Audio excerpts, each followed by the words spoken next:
Okay, I just started a new one, sorry. No problem. I don't know what's causing that.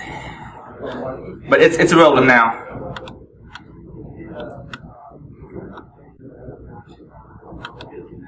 Wait, why is it doing that? Oh no, it's actually she's just being very still. You have to unfreeze her as well, you know. You have to say. We're good. Okay, all right. So back again, just the header slide there. Standard disclaimer. Here on behalf of my own thing, I'm not speaking for my agency, I'm not speaking for the government, so these are just some of my own ideas. Super brief introduction. You guys have been in some of the talks earlier today, work for a lot of people doing a lot of different things. That's just some of those folks. And stuff I do in free time. Had a chance to speak at DEF CON this last year. Actually, that was what sparked this initial concept for this idea. It was at a speaker dinner where we're trying to think about, like, hey, we've got this issue of reporting vulnerabilities to the government. DHS is potentially not the best way to do it. The problem statement here is, you have the public. It's not always going to be the government people that are going to be, finding the vulnerabilities. And it's like, I found this epic vulnerability in the federal system. Who do I call? Everyone, all DHS will do is tell you, call CERT-CC. That's great. They collect the stuff, but there's really no lever after the vulnerability is reported to actually see an action in an agency. It's a trickier question to ask about that, and there's no real easy way to answer that. Right now within the government, there is very interesting, I'd say, pool that people are, I hate to use the term hissing in at this point, it's the authority pool, the trust pool. The scope is, who has what authority, like what an agency has an authority, what an outside agency has inward to another agency, and then across government. So DHS has always been tapped as the cybersecurity lead in the federal government and the executive branch, but not always has the reach into the agency specifically. Limited authority, again, there's laws and statutes of who has what authority, so like some of the, like FISMA, a couple other federal information security laws that kind of put borders on things, and then you have the IC and DoD, which also have their own kind of cross-knit stuff. Again, one of the other challenges is, too, it's great you have DHS that is tapped and supposed to wear this hat, but they have limited knowledge of inside the agency's networks. So they have a notional idea of how the outside looks, that crunchy outside, and not so much the chewy center. Part of the continuous diagnostics and mitigation program known as CDM is an attempt to kind of tease that information out, but right now it's just in its early phases.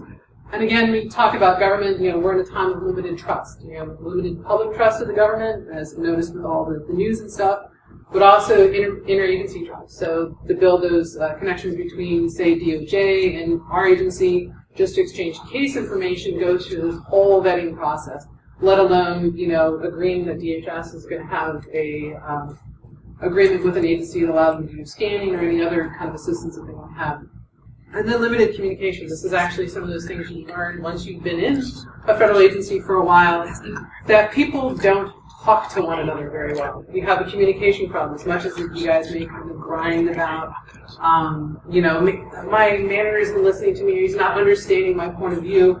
When you get up to the executive level and even trying to talk across agencies, not everybody has the same level of knowledge, not everyone's using the same lexicon, and some folks may interpret you saying one thing and means another.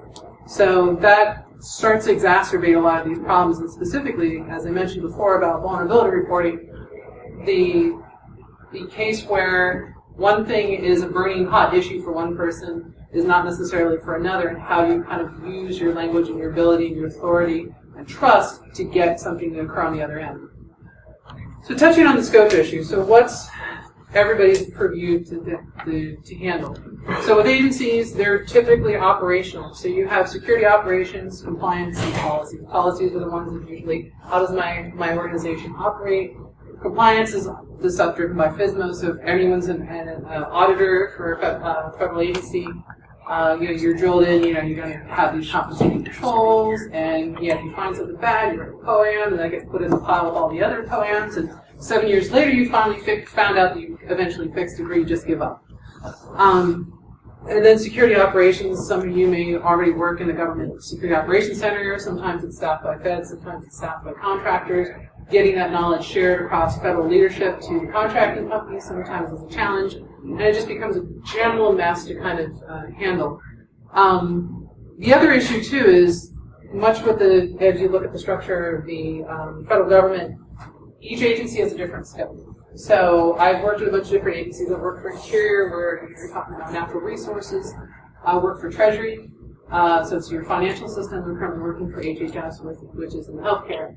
All of them really don't have a lot of overlap, so they all have a different way of doing things, or they all have a different interest in their mission. So sometimes with that scope is, if you have one-size-fits-all mentality, much like personally the DHS CDM program has, you try to apply that to those agencies that have different way of focus and way of doing business, it's not going to translate very well. So when you start thinking about vulnerability reporting, trying to do a one-size-fits-all, again, reporting to CERT doesn't necessarily work. So, as I mentioned, I worked for the Department of the Interior, we call the Department of Everything Else. Veterans Administration used to be under there. I think, I'm trying to remember, there's a lot of the micro-agencies, and some of the ones that have now become cabinet-level agencies used to be under Interior. And they since then spun off on their own. You're starting to see that with DHS. When that was formed, they rolled what was the new Transportation Security Agency under it, Customs and Border Protection, Immigration, and I think actually, they moved the Secret Service under there and everything. So they just basically kind of start lumping things in there. And now the cybersecurity focus, which really kind of didn't exist as a coherent whole before, it's under DHS now, and now it's let's see, 2003, so 15 years on, they're still kind of coagulating into a real strategy. And the other challenge to that is, too, and if anyone's been following the news over the last couple of years, there's been that kind of revolving door. A lot of the executives who've been there for that 15 years have been finding their way out, so there's no consistent leadership. And trying to drive through programs and activities that are usually pushed down from the White House don't meet with a lot of success, because by the time someone's ready to run with that proverbial football, they're just going to sit down on the ground and say, screw it, I'm out of here. Let's see. So, again, we're talking about authority. When I mentioned before, like FSMA outlines what's each gets sent from the component offices for reporting. So part of the rules within the federal agencies is OMB, Office of Management and Budget, which is under the Executive Office of the President, also known as the UOP, usually does data calls. So they want to know, like, how many vulnerabilities you found, how many breaches. There's time limits to that. So within agencies, I think for notifications to you as sort of a data breach or an incident, it's usually within an hour. And you're kind of scrambling to do all that. Sorry, speaking too fast in my foot. So a lot of that stuff's getting rolled up to DHS and then OMB. But as it mentions about branches of authority here, is who has the power once something's found and reported to actually provide an action to it. So DHS will coordinate response, much like we saw with the OPM breach, but OMB is sitting there counting time, examining the budget that's been spent on it, but there's really not much more than that kind of capability. It's usually up to the agency to respond and apply resources to fix it. The challenge with that is with OMB controlling the budget, and DHS responding, Congress looks at that, and after a while, if they see an agency that isn't getting their vulnerabilities fixed, is basically being a bad actor in the fact that they're not kind of keeping up their cybersecurity infrastructure, they will start cutting budget. And the typical thing with the government is that if they find you doing something bad, they're not going to necessarily increase your budget to solve the problem. They're just going to start cutting it from you. So you're trying to do more with less. So the more vulnerabilities you find and the more issues you find, and you're not reporting, you're not dealing with them, they're going to like, well, you're not obviously doing it, so you're not being effective, so we'll cut some more money. So then you just get this nasty backlog and this near unvirtuous circle of this pile of issues that you have no money to address. And eventually this leads to where we are in federal cybersecurity, which is just all these agencies with all these vulnerabilities and all these problems struggling to kind of dig themselves out of the hole. So the key thing here is, in DC, knowledge is power. you get power DC from knowing people. Within cybersecurity is knowing like how things work within the agency. There's no common federal infrastructure. It's agencies kind of stitch together what works for them. Those architecture documents and stuff are never shared much beyond the agency. So DHS doesn't have this massive federal network map. Like, they don't know how everything's glued together. In some cases, most agencies don't know what the inside of their agencies look like. They're usually whiteboard sketches that someone photographs and returns this to the enterprise architecture person and says, this is what it looks like. And by that time, someone rubbed up against the whiteboard, and suddenly the entire segment of the network's gone. It's been deemed as part of your final architecture. Again, too, you know, the old dictum of you can have it fast, you can have it cheap, or you have it correct pitch too. One of those things is this: a lot of people pushing to get things done cheaply and quickly, so it's never usually done correctly. So one of those things that suffer is documentation. So if you got that snap of the whiteboard, you're lucky. And the other challenge I found specifically when I was at Interior was that the concept of system owner. Like, who's responsible for that federal system? Who's going to be called on the carpet if something bad happens varies from agency to agency. One of the cases we had when I was at Interior was we had a system owner who was a lawyer. Try to explain to a lawyer that they have a vulnerability, and you could be speaking ancient Greek to them. However, that lawyer also could have studied ancient Greek when they're in school, and they may actually potentially understand you, but that's a rarity. So you're trying to translate their security needs into someone who's responsible for a system that doesn't actually have a background that can kind of rock what you're trying to explain to them. So you're constantly fighting this communication battle with system owners to say, you need to fix this, you need to budget for getting this fixed, and if you don't accept this risk or understand the risk, you could potentially be out of a job if you're not a political appointee. You could be out of a job because your system's vulnerable, you haven't patched anything, and it's OMB and Congress are basically saying, enough is enough. We're gonna disconnect you from the internet. At Interior, that actually happened with the Bureau of Indian Affairs. It was really nasty. That's actually what got me into government services. Is I don't want to see an agency that serves people like that actually be removed from the internet, because with that, then service degrades. You don't have people getting healthcare services out on the Indian reservations. You don't have kids being taught on the reservations. Just a really bad situation if you're in public service to actually be stuck in. One of the things we also found too was, let's see if I can get that on speaker notes here. This is actually an interesting system. So I think back in, let's see, here's the concept I was going to say. So a couple years ago, I worked in the private industry for a critical infrastructure company, and they were the oldest power utility in the United States. But when I started as a security engineer, I was one of their first security engineers. Age does not beget maturity. Same thing goes for the federal government. They've been around since, obviously, the founding of our country as we know it now. They're hundreds of years old, slowly moving towards 300, but they're not necessarily mature. There's very little rigor.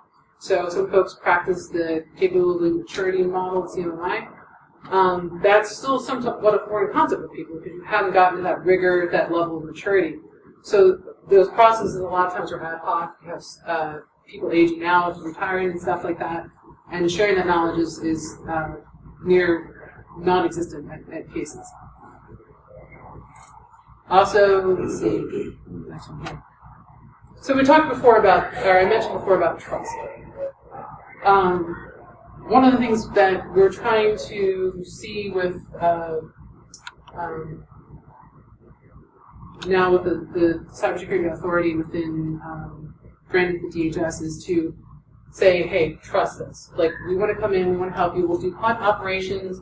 We'll help you address your vulnerability programs with CDM. That was the big trust exercise. Was we're coming in, we're going to show you how you can get all this risk reporting and give you something usable for managing the risk within your infrastructure, identifying operational potential flaws that you have. So, the first component of CDM is basically becoming aware of what's in your infrastructure, doing inventories and so forth. That's a big trust build-up for DHS. But also internally in the agencies, when I was at Treasury doing CDM, was trying to establish trust between all the offices and bureaus within Treasury itself. So IRS, big, huge, 800-pound gorilla for Treasury, pretty much drove technical policy within the agency. But, like, the Office of Comptroller of the Currency, smaller one, but if you look at them across, they all had to kind of participate in the program, and getting them to kind of trust that send me your information, send me all the juicy details, was very difficult within the agencies, and then when you try to spread that across the federal government, extremely difficult. And when you start to automate this with what CDM was supposed to do, you have this political battle of wondering, do I want to expose that I have all these vulnerabilities, all these potential risky operations that I have in my infrastructure? Do I want to share them with DHS? What are they going to do with them? So you're trying to get that interagency, and then further up the chain, DHS is going to report that to the White House. What is the White House going to do? Are they going to use that to drive policy? You've seen some interesting policy decisions being pushed down from the current administration. But imagine this applied to cyber, that we're just kind of like, well, I have a political vendetta against you. We're going to make this agency to do this, and I have this data from DHS that says it gives me the right to do that.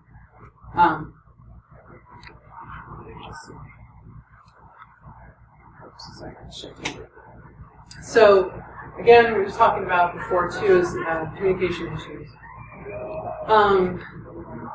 One of the things I found is the biggest challenge about my career, both private and public sector, was figuring out who to talk to about getting stuff done. You guys have informal networks within your organizations. You have peers that you work with, you trust. Someone's got your back. But are you sure that the next person at the chain has your back? Are they going to leverage that against you? So you start to parse out only the information you deem necessary going forward. So what I mentioned before about trust between agencies and DHS, and DHS and the White House, and agencies who maybe have seen stuff in the federal dashboard across everything. When you want to communicate that up, how are you parsing that information to actually make it usable to help you do your job, and then help those people make decisions about what they're going to do, assessing how they're going to operate in a risk environment, but also in general, like, what are they going to do strategy-wise? Are you going to want to move to the cloud? Are you going to want to consolidate data center, part of the data center consolidation initiative? Or are you going to do something else? But the big thing, when I get back to this point about the vulnerability reporting, is when you report something, you don't want to just drop it on your desk like a bomb. You don't want to just basically say, here is my problem, go do something with it. You want to deliver it kind of in a soft fashion. You want to basically say, this is what I found, here are some solutions. And one of the issues is when you drop bombs, no one wants to get near it. So it's going to get a slow reaction. So if there's a way that you can basically report a vulnerability with a solution, you'll end up getting more of a reaction out of people, because then they have a path forward. And being able to communicate that, getting the soft skills that tech people typically don't necessarily have very well refined, is one of those things we talked about in previous panels, is something that you get to develop and gives you a lot more in the way of reporting lever. Sorry for the small print here. This is mainly a background slide. So, get to the crux of it is, I come from Inspector General's office. They're in a very unique position because they're congressional. They're U.S. Code, Inspector General's Act of 1978. That gives us our authority that we have oversight. Most agency inspector generals only look at the agency. The HHS one also looks externally, so we look at other healthcare providers, hospitals, and so forth. But in general, that we have that oversight of the agency. So we have that ability to kind of look at all the operations, see what they're doing, and report on it. We also have an enforcement capability, so if we do find something, we can actually tag it, track it, audit it, ensure that it gets done. And if it doesn't get done, we actually can perform criminal prosecution on it. But also, as part of the enforcement action is like, that gets reported up to Congress, and as I mentioned before about them controlling budget, this is the kind of that lever that you don't want to use, but you can use it as a threat almost in a way. It's kind of a gray area that people are aware of it, but you don't want to use it, but you have the capability. It's like having that baseball bat that you want to use on someone. It's like, I could use this, but we could actually do this in a more civil fashion. And the other interesting thing about Inspector Generals is because they are usually an independent component of the agency, is that they do have a knowledge of the people to talk to. So we're talking about communication and trust, that they know exactly who to talk to, who may be the system owners, who may be the key people to talk to get a reaction. Just a stupid question. Every department have Every major agency has an inspector general. Some of the smaller components, like the Federal Trade Commission and so forth, may not have them, but may have a component that does oversight. But most agencies some agencies may only have a couple-person inspector general. They may not have a full IT organization, but there is usually a component, maybe an ombudsman as well, that serves that function somehow.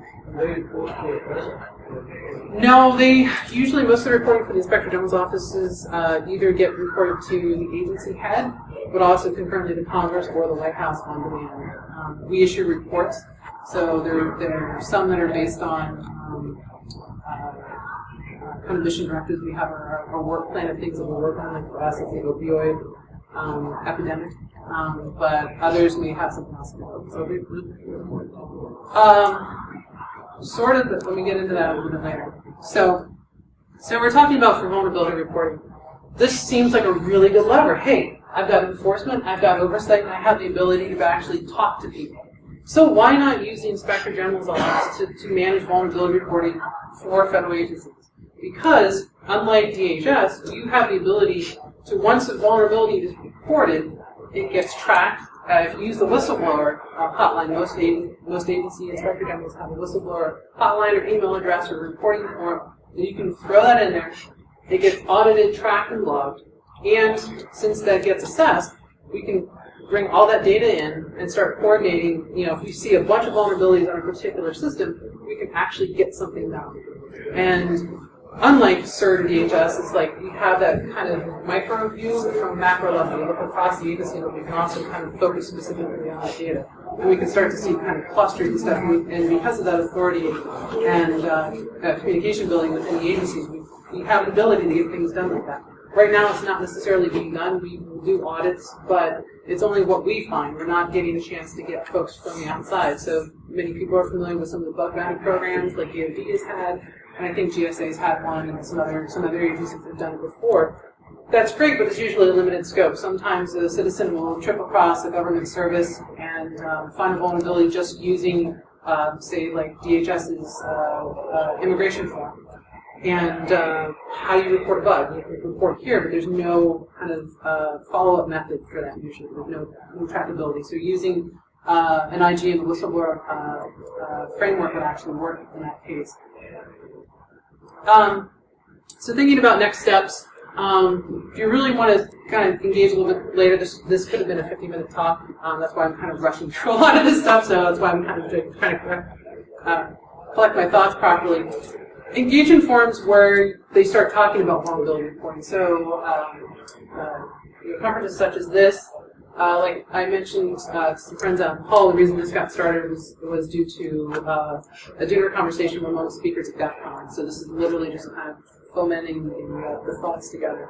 But if you get a chance to sit on the standards bodies, you have engagement with your congressional representatives, you bring this up. It's like, hey, there's we're trying to deal with vulnerabilities. DHS is overwhelmed. Hey, there's this other tool that we can use in our toolbox. Why not engage Inspector Generals to do that? If you are reporting to USCERT and aren't getting any traction, which is usually just a redirect to CERT CCF in Pittsburgh where I used to work, try reporting an IG. Give it a test fire. Report something in the whistleblower thing. The framework may not actually be able to handle that, but that would start the conversation. Like someone at my whistleblower office will come to me and is like, I have this thing that looks like a vulnerability report. Like, what do I do? And then be like, oh, well, I know exactly what you should be doing with this. And then work them through developing that process and policy. And again, talking about, if that doesn't work, engage your vendor or service provider that you know that they're using. So if you find an Oracle vulnerability that seems to be common across government use, try to work with the CERT-CC framework there with the U.S. CERT vulnerability reporting, and also keep engaged with the vendor, because eventually the vendor's going to come to us as an agency and say, hey, someone reported this vulnerability. We know, as a customer of ours, there's stuff you're going to need to fix. So it's kind of the slower way of doing it, but eventually it will kind of boil up to us. And again, when you hire a legislator, when you vote a legislator, and it seems like you go more toward buying them, you can push them in those public forums and say, hey, vulnerability reporting process, is an important thing for me.